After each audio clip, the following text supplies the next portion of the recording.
my channel. Welcome back to another video. I'm Jessie and you're watching.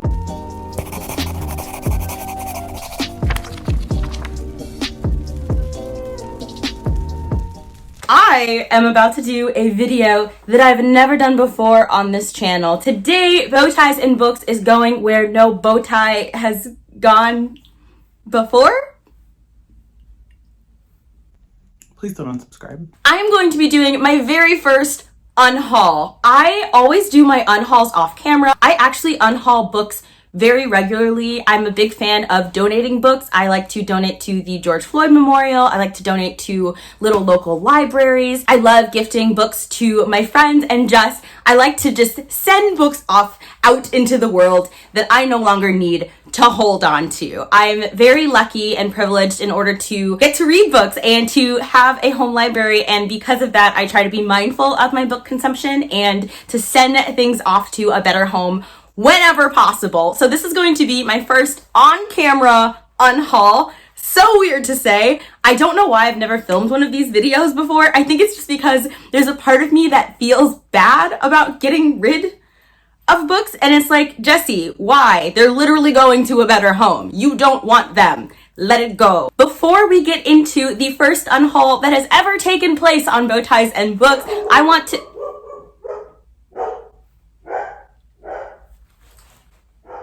Okay. This happens every video. So, okay. Nope, she's not done yet. Okay. We'll wait. 1 hour later. Yep.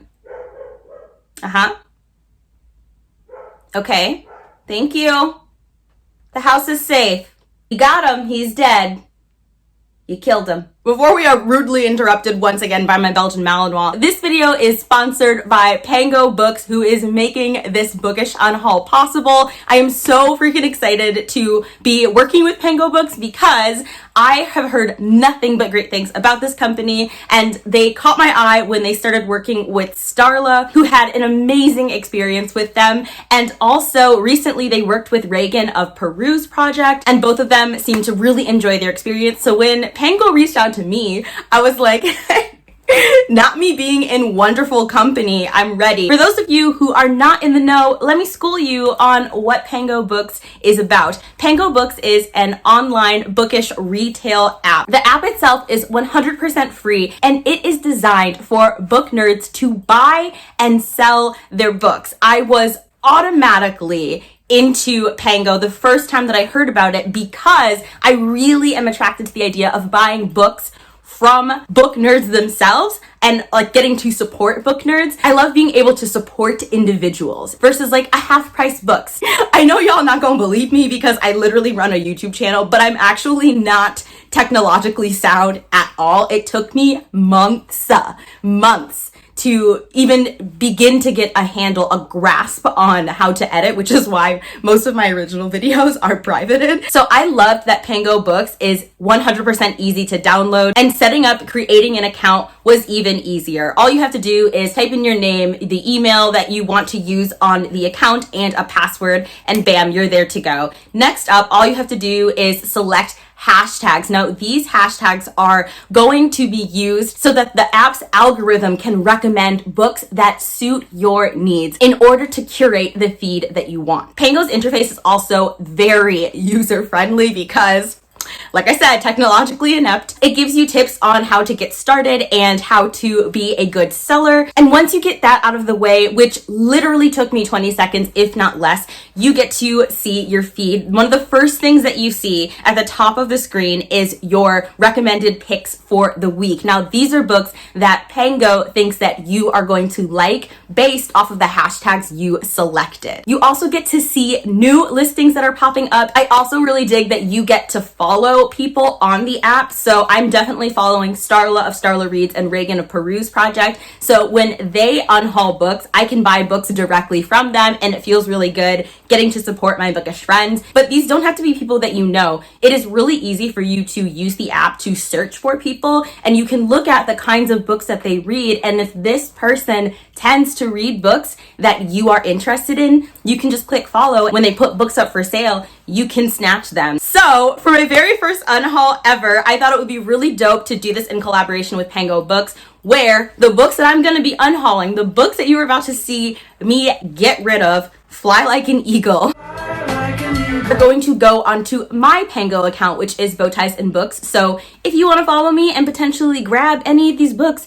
you are more than welcome to do so. Without further ado, let us get into the books that I am saying sayonara to. I am saying goodbye, adios. They're going to go to better homes because they are sitting here and languishing on my bookshelves, and that's not fun for anybody. The first book that we have here is The Tesla Legacy. This is a book that I really want to read. It is a young adult science fiction book, fantasy, sci-fi, and we are talking Tesla of Nikola Tesla, who I just nerded out over as a kid and still make gaga eyes at even as an adult. I think that Tesla was an absolute genius, and I've always been really fascinated with inventors. So I thought, hey, modern day Tesla magic, of course, I'm here for it, I'm sold. Kind of has that classic superhero origin story premise where our main character has a encounter and there's a mistake and then she gets the ability to control electricity. Yo, I grew up reading Marvel Comics. I'm a big Static Shock fan as well. This premise was supposed to be it for me, but for some reason, I just cannot pick up this book. I have no interest in it. The writing isn't gripping me. I tried to read chapter 1 like 7 times and it just, you know what? Better home, elsewhere. We're just gonna push you out of the frame. Next up, we have a romance book, which is, this isn't gonna surprise any of you. Y'all know that I'm dead inside. We don't like romance. We can barely keep a plant alive, let alone a relationship. I don't care. And so the next book that we have that is going to be unhauled, posted onto Pango Books, is none other than Would Like to Meet. And first of all, this cover style is not it. For me personally, I do not like this style of cover. And I don't care what people say, don't judge a book by its cover, which yes, of course you shouldn't do. I definitely do. And if I'm not attracted to a book's cover, I just don't want to pick it up. I don't want to spend 8 hours holding a book with this cover. You know what I'm saying? It's just not my personal style. Then when you pair it with the fact that it is a romance, this book is supposed to be an iconic movie rom-com-esque romance where this girl named Eve Summers, I believe, is trying to find out if it is possible to fall in love the way that they do in the movies. Tried with this book, and by tried I mean I opened it to chapter 1. I was like, you know what, maybe this is it. Maybe this is the romance book that is not going to want to make me pull out every single one of my hairs with a tweezer, and I mean every single one of my hairs on this body. Like, I want to be like a naked mole rat, you know what I'm saying? And this was not it. This was not it at all. First of all, I think I partially understand my issues with this book. There's a mug, okay? So Owl Crate obviously loves this book. So there's a mug spilling onto a laptop. Look, I'm sure this is supposed to be a meet cute. I'm sure, you know, it's involved in the story in some way. Look, I'm telling you right now, yo. I don't care how cute the girl is. If you spill coffee on my laptop, the only meet cute that we're gonna have is we're gonna meet cute right at the Apple store and you're gonna buy me a new laptop. Like, that's as cute as it's gonna get. It couldn't be me. This is not how a romance starts. See, this is why I'm single. Then we have Send For Me by Lauren Fox. This is an absolutely beloved book. I would not be surprised if this book gets a movie adaptation. This is a book that oscillates between the past and the present. In the past, we are in World War II, and we are following a woman who is struggling, and her family, who is struggling with the awful anti-Semitism of the period. And then we are following her descendant generations later, who opens a chest and finds letters of her great-grandmother's life. And these letters allow her to see her entire family history in an entirely new way. And I have just heard nothing but great things about this book. I think it's gonna go to a great home. It's just not gonna be mine. Next up, we have a book that broke my heart, and I am very excited to be giving this book away because it comes with this gorgeous map. It was one of my most anticipated releases back in the day, and I was all excited, and when it landed in my hands, I was like, yes, we're here, we're ready. And I got to chapter 3, and I just was like, there's no this book is not for me. I knew that it was going to be a 1 star if I kept reading it, and I prefer not to give 1 stars if I don't have to. You know, historical fantasy where we're following a young girl who wants desperately to be a powerful doctor. It's about her and another girl that she meets who decide to swap lives. One of them goes on to become a noble woman, and the other goes on to be a doctor, or rather tries to pursue those paths, those respective paths. And it is the kind of story that will catch my eye. I do enjoy a good swap story because I grew up with the Parent Trap, and you know, I'm trashed for that trope ever since. But the writing, it was just all telling, just painstakingly, like pulling teeth. And I just can't stand that. The characters were really tropey to the point where I just really didn't enjoy it. So the book wasn't for me, and I think the cover is absolutely gorgeous. Just look at how beautiful this book is. It is a crime for it to sit on my shelf and languish, you know what I mean? And I will be sending this book along with this gorgeous map that it came with. And I don't know, I really love maps. And so I want this book to be able to go to a good home. Again, it's just not going to be mine. Then we have a science fiction book, and Sci-Fi September is right around the corner. So like, you know, this might be a good book to snag if you are thinking about joining me and my co-host for Sci-Fi September. That announcement video is going to be linked down below. If you're like, yo, Jessie, I don't know what that is, check it out. So the book that we are speaking of is Seven Devils by Elizabeth May and Laura Lamb. I really like a good co-authored book. I just think that that's wonderful. And I love some good sprayed edges, especially if they're purple. I don't know why I'm trash for purple starry covers. So we are following 2 people. We are following a girl who was royalty but faked her death and moves on to join the resistance, who is trying to overthrow the corrupt empire. And then we are also following a resistance fighter pilot. Again, sounds absolutely amazing, but the writing just didn't captivate me. I opened from the first page, I just knew it wasn't it. I didn't even make it through page 1. I just knew it wasn't for me. And I think that this book is going to go to a much, much better home. Although like part of me just wants to hang on to it simply because the book is so freaking gorgeous. I mean, it's beautiful. It looks phenomenal. I really haven't heard many people talk about this. I'm not even sure if I've heard anybody talk about this. If you think that this sounds good, definitely check it out. It is set in space. We love to see it. It involves alien celestial life, which I absolutely love to see aliens interacting with humans. And I feel like it's going to be a good time for somebody else. This book physically hurts me to have to unhaul. I have kept a hold on this book.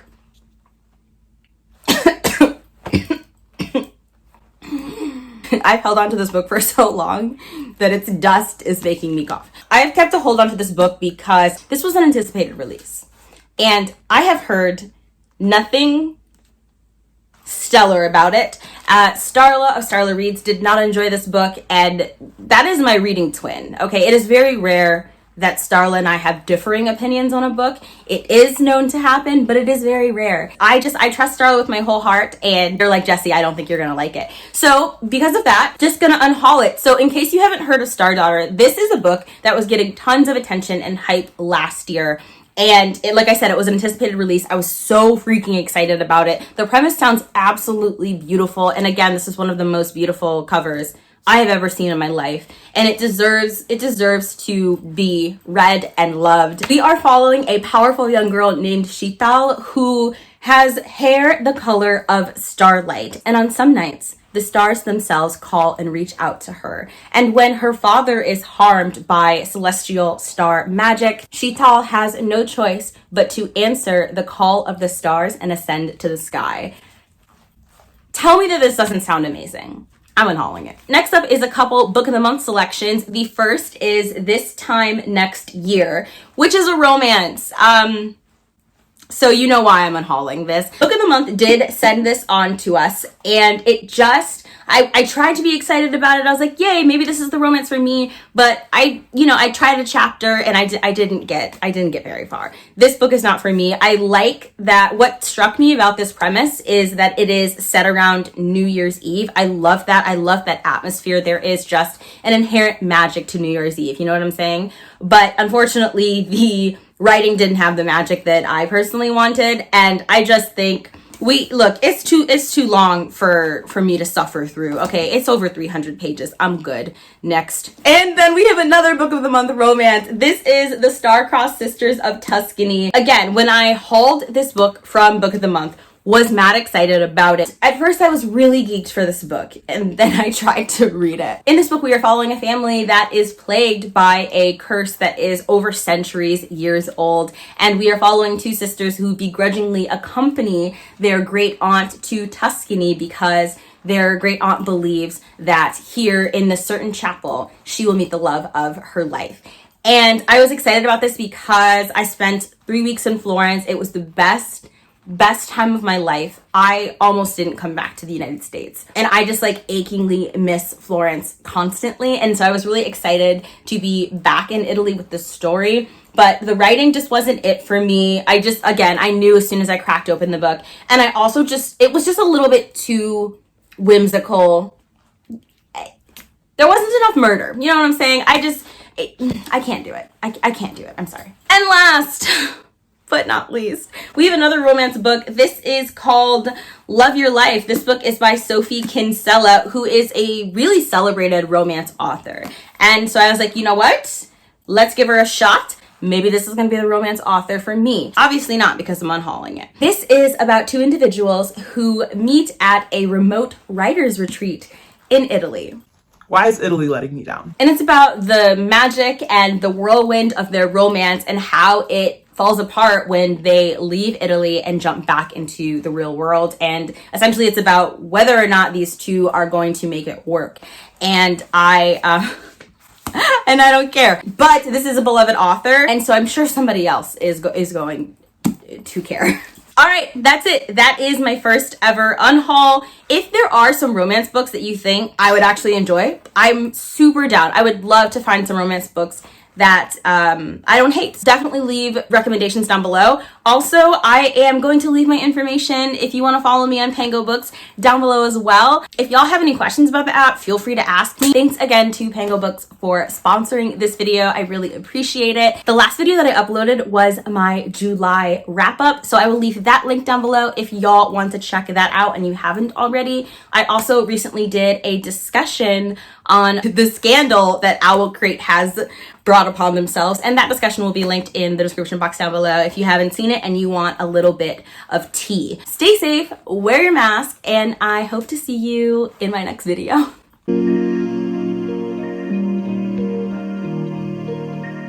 Let's get into this abomination of an Instagram post. I should have known something was off with the floating book. Supporting her publicly became embarrassing. Only then did Owl Crate decide to cut their ties. Not continued in the comments. You're an ally on paper. It couldn't possibly look crazier than Owl Crate does. Not Karina waking up one day and just choosing violence. Trans lives matter more than a book box does. I'm breaking up with you. Alexa, cue the breakup song by Ali and AJ. What the fuck did I just read? What? Why is Hitler involved? Like, but our mugs. Our mugs. Karina, it is about being an ally when it is inconvenient for you to be an ally. Look, that's how I know this person white. Why white people always want to sue. We're wrapping up this gift package of absolute nonsense. I'm so bored and drinking my tea from a non-transphobic mug. Alexa, explain ethics to Owl Crate.